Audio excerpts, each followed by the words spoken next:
નમસ્કાર વિદ્યાર્થી મિત્રો, ભણતરવાળા યુટ્યુબ ચેનલમાં આપનું હાર્દિક સ્વાગત છે. આપણે ધોરણ 10 સામાજિક વિજ્ઞાન 15/3/2024ના રોજ લેવાયેલ બોર્ડના પેપરના વિભાગ એનું સોલ્યુશન આજે જોઈશું.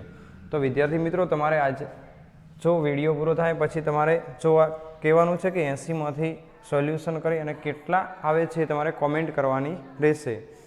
તો આજે આપણે શરૂઆત કરી દઈએ.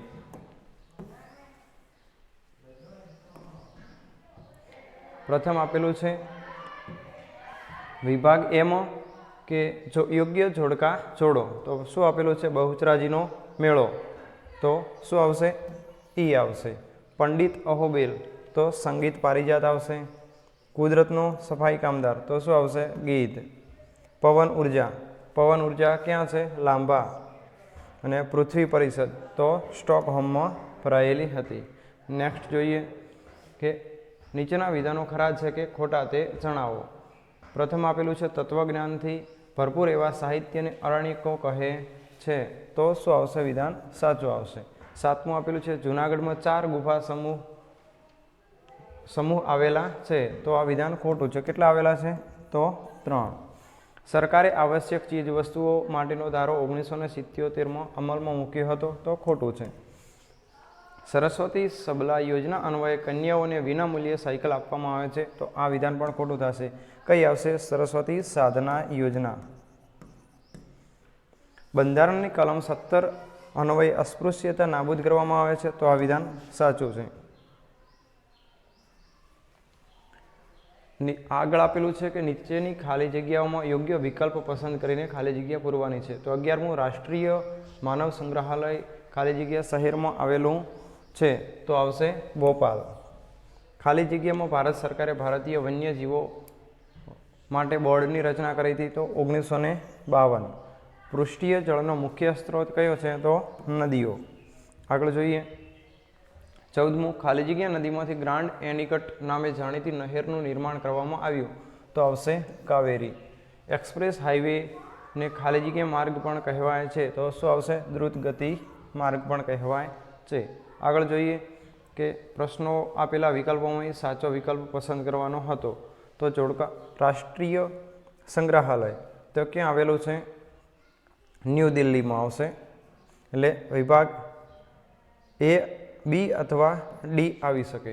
સાલારગંજ ક્યાં આવેલું છે? હૈદરાબાદ. તો સી આવશે. પછી વડોદરા મ્યુઝિયમ તો ક્યાં આવેલું છે?